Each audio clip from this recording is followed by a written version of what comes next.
Good evening friends, कैसे हैं आप सब लोग स्वस्थ होंगे उम्मीद करता हूं।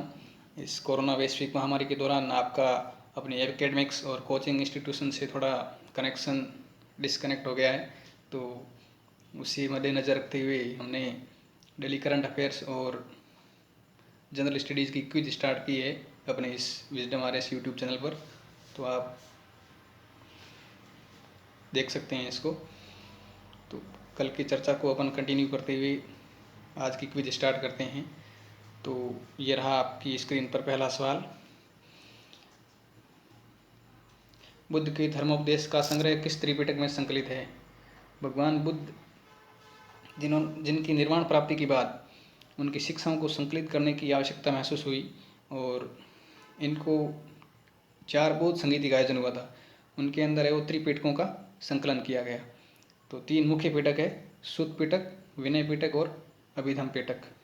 तो इसके अंदर जो बुद्ध के धर्म उपदेश है इनका संग्रह वो किस त्रिपिटक में संकलित है? तो इसका राइट आंसर है सुत्त पिटक।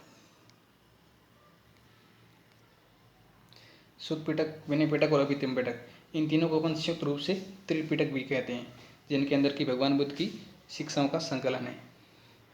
विनय पिटक के अंदर क्या है? संघ संबंधी नियम और आचार संबंधी शिक्षा है। सुत्त पिटक में धार्मिक सिद्धांत और धर्मोपदेश है। अभिधम पिटक में दार्शनिक सिद्धांतों का संग्रह है। अगला प्रश्न है, बौद्ध धर्म की हीनयान संप्रदाय का प्रमुख ग्रंथ कौन सा है?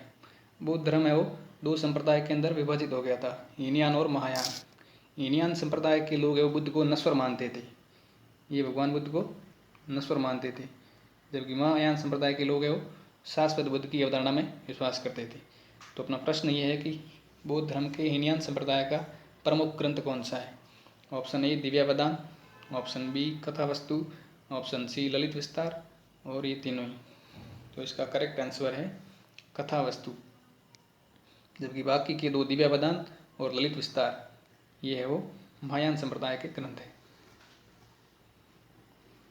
ओके, कथावस्तु है वो हीनयान संप्रदाय का ग्रंथ है जिसमें बुद्ध की जीवन चरित्र से संबंधित घटनाएं, और शेष दोनों ग्रंथ ललित विस्तार और दिव्यावदान ये है वो महायान संप्रदाय से संबंधित है। अगला प्रश्न है, मिलिंद पन्हो किसकी रचना है? मिलिंद पन्हो है वो पाली भाषा के अंदर लिखा गया एक ग्रंथ है। इसकी रचना किसने की थी? बाणभट्ट, नागसेन, सोमदेव या शूद्रक? 4 ऑप्शन है। कमेंट बॉक्स के अंदर यदि आप इन प्रश्नों के उत्तर जानते हैं तो ज़रूर कमेंट करके बताएं, जिससे अपने को अपनी स्किल, एबिलिटी और क्वेश्चन अटेंड करने की जो क्षमता है उसका आकलन अपन कर सकते हैं, खुद सेल्फ असेसमेंट जिसको कहते हैं। मिलिंद पन्हो है वो नागसेन की रचना है।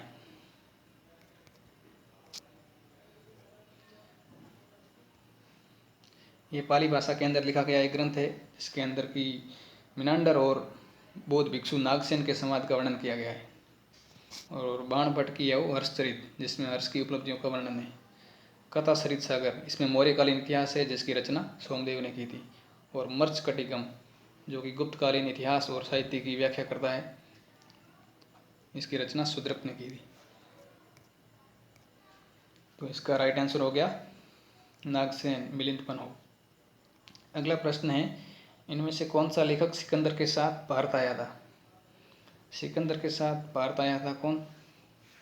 Option A Nearchus, B Megasthenes, C Deimachus और डी डायोनीशियस। इसका करेक्ट आंसर है निरियाकस। इसकी अपन एक्सप्लेनेशन देख लेते हैं। सिकंदर के साथ आए थे लेखक, एक तो निरियाकस, ओनेसिक्रिटस और अरिस्टोबुलस, ये तीनों तो आए सिकंदर के साथ। और सिकंदर के बाद आने वाले लेखकों में सबसे पहले मैगस्थनीज, डाइमेकस और डायोनीशियस। मैगस्थनीज जो कि सेल्यूकस का राजदूत था, इन्होंने इंडिका पुस्तक की रचना की थी। डाइमेकस ये वो सीरिया के राजा अंत्याकस का राजदूत जो कि बिंदुसार के दरबार में आया था। और डायोनीशियस ये वो टोलेमी फिलाडेल्फस के राजदूत थे जो बिंदुसार के दरबार में आए थे। ये तीनों ही जो मैगस्थनीज, डाइमेकस, डायोनीशियस और ये ऊपर वाले नियार्कस, ओनेसिक्रिटस और अरिस्टोबुलस, ये सारे यूनान और रोम के लेखक थे। ठीक है। अगला प्रश्न है, यूनेस्को द्वारा किस वेद को विश्व मानव धरोहर के साहित्य में शामिल किया गया है? आपको पता ही होगा कि 4 वेद है जिनको कि संहिता कहते हैं, ऋग्वेद, यजुर्वेद, सामवेद और अथर्ववेद। तो यूनेस्को जो कि भारतीय नहीं मतलब मानव सभ्यता और संस्कृति से संबंधित जो भी महत्वपूर्ण ऐतिहासिक स्थल या फिर ग्रंथ होते हैं उनको कि वर्ल्ड हेरिटेज सूची के अंदर समाहित करता है। तो इन 4 वैदिक संहिताओं में से ऋग्वेद को है वो विश्व मानव धरोहर साहित्य में शामिल किया गया है। ऋग्वेद जो कि सबसे प्राचीन वेद है, सबसे बड़ा वेद है, इसलिए इसके अंदर 10 मंडल, 1028 सूक्त और इनके अंदर 10,000 से अधिक ऋचाएँ हैं। ऋग्वेद का तीसरा मंडल है वो सूर्य देवता को समर्पित है, इसके अंदर गायत्री मंत्र का उल्लेख है। ऋग्वेद के 9वें मंडल में सोम देवता और 10वें मंडल में वर्ण व्यवस्था का उल्लेख किया गया है। इसके 2 ब्राह्मण ग्रंथ है, ऐत्रेय एवं कुशित की। ये फैक्चुअल सवाल है, 1 लाइनर देख लेना, एग्जाम में पूछे जाते हैं। अगला प्रश्न है, यज्ञों के नियम और विधानों का संकलन किस वेद में मिलता है? यज्ञ जो कि नाम से ही विदित है, यज्ञ और यजु, यजु मीन्स यज्ञ, तो आप देखते ही जान गए होंगे कि इसका उत्तर यजुर्वेद है। तो यज्ञों के नियम या विधानों का संकलन यजुर्वेद के अंदर है। यजुर्वेद है वो इसके 2 भाग है, शुक्ल यजुर्वेद और कृष्ण यजुर्वेद। ये गद्य और पद्य दोनों में इसकी रचना हुई है। इसके प्रमुख उपनिषद है कठ, ईश, श्वेताश्वर, मैत्रायणी और ईशावास्य। ठीक है। इस मतलब यजुर्वेद के अंदर मंत्रों का उच्चारण करने वाला जो पुरोहित होता है उसको अध्वर्यु कहते हैं। इसके 2 ब्राह्मण ग्रंथ है, सतपथ और तैत्तरीय। ठीक है, इसे कर्मकांडी वेद भी कहते हैं। ये 1 लाइनर देख लेना। अगला प्रश्न है, भारतीय संगीत का जनक किस वेद को जाना जाता है? संगीत, इसका अपन संधि विच्छेद करें तो सम प्लस गीत, व्यंजन संधि है। समगीत और साम और सम ये थोड़े थोड़े समतुल्य लगते हैं, तो इसका भारतीय संगीत का जनक है वो सामवेद है। साम शब्द का अर्थ होता है गान।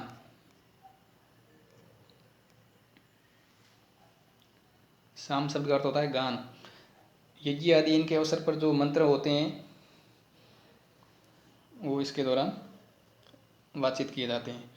और ये 7 स्वर है जो इनकी उत्पत्ति भी इसी सामवेद से हुई है, सा रे गा मा प ध नि सा, जिसको कि संगीत के स्वर कहते हैं। इसके मंत्रों का जो वाचक है उसको उद्गाता कहते हैं सामवेद को। इसके 2 उपनिषद हो गए, छांदोग्य और जैमिनी। इसके ब्राह्मण ग्रंथ है पंचविश और षड्विश। ये सामवेद से रिलेटेड कुछ महत्वपूर्ण बातें हो गई।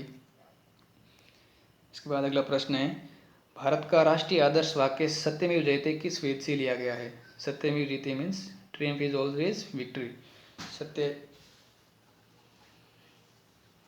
की हमेशा विजय होती है। ये जो नेशनल आइडियल सेंटेंस है ये है वो अथर्ववेद से लिया गया है। अथर्ववेद की रचना सबसे प्राचीन, सबसे बाद में की गई थी।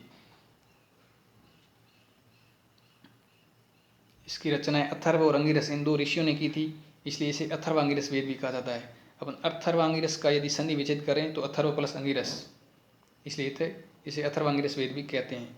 इसके अंदर ब्रह्म ज्ञान, धर्म, समाज निष्ठा, रोग निवारण, जादू, टोना टोटका, मंत्रों का जिक्र किया गया है। इसमें वो सभा और समिति को प्रजापति की 2 पुत्रियां कहा गया है।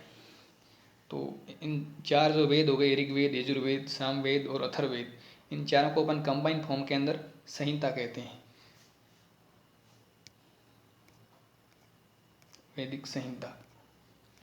अगला प्रश्न है, सिक्कों पर लेख लिखने का कार्य सर्वप्रथम किस शासक ने प्रारंभ किया? Option number A Satavahana, B Maurya, C Gupta, D यवन। तो सबसे ज्यादा सिक्के तो चलाए थे गुप्त शासकों ने। गुप्ताज ने सबसे ज्यादा सिक्के चलाए थे सोने के। और प्रश्न है कि सिक्कों पर लेख लिखने का कार्य सबसे पहले किस शासक ने प्रारंभ किया? तो जो यवन शासक थे इन्होंने वो सबसे पहले सिक्कों पर स्क्रिप्ट या फिर लेख लिखने का कार्य प्रारंभ किया। तो मौर्योत्तर काल के अंदर सोने, चांदी और तांबे के सिक्के थे। सातवाहनों ने शीशे के सिक्के चलाए और गुप्त शासकों ने सबसे ज़्यादा सोने के सिक्के चलाए। और यवन शासक थे, इन्होंने सबसे पहले सिक्कों पर लेख लिखने का मतलब स्क्रिप्ट लिखने का कार्य प्रारंभ किया। सिक्कों के अध्ययन को कहते हैं न्यूमिस्मेटिक्स। ये वन वर्ड है, इंग्लिश के अंदर पूछा जाता है कभी कभार। न्यूमिस्मेटिक्स मतलब study of coin is known as numismatics. Okay, अगला प्रश्न है, गरुड़ स्तंभ लेख बेस नगर विदिशा में स्थित है। ये किस यवन राजदूत के बारे में जानकारी देता है? गरुड़ स्तंभ लेख ये विदिशा, विदिशा कहाँ पे है? ये एमपी का एक जिला है, मध्य प्रदेश का। यहाँ पर एक स्तंभ लेख है, ये वो कौन से यवन राजदूत के बारे में जानकारी देता है? Option number A Nearchus, B Heliodorus, C Deimachus और D none of the above. तो इसका आंसर है हेलियोडोरस। गरुड़ स्तंभ लेख जो कि मध्य प्रदेश के विदिशा जिले में है, ये हेलियोडोरस के बारे में जानकारी देता है। इसे द्वितीय शताब्दी ईसा पूर्व के अंदर भागवत धर्म विकसित करने के साक्ष्य यहाँ से मिलते हैं।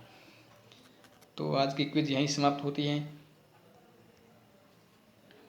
आप इसकी पीडीएफ डाउनलोड कर सकते हैं सब्सक्रिप्शन में जाके, वहाँ से आप इसकी पीडीएफ डाउनलोड कर सकते हो।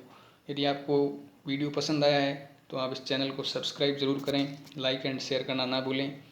यदि कुछ खामियां नज़र आती है तो आप कमेंट बॉक्स के अंदर ज़रूर उनका भी उल्लेख करें, ताकि हम जान पाएंगे कहाँ खामी है कहाँ नहीं। Thank you for watching. Good night.